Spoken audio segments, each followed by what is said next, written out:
سلام دوستای عزیز، امیدوارم جایتون جور صحتمند باشین، با پناه خداوند باشین، لباس عافیت به تن داشته باشین. عید قربان از صمیم قلب به شما دوستا تبریک عرض میکنم.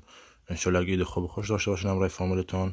سیری به خیر سپری کنین همراه فامیلتون. امیدوار هستم هر جا هستین جور صحتمند باشین، عید خوب و خوش داشته باشین. خداحافظ، خدا نگهدار دوستا، همراه ما باشین.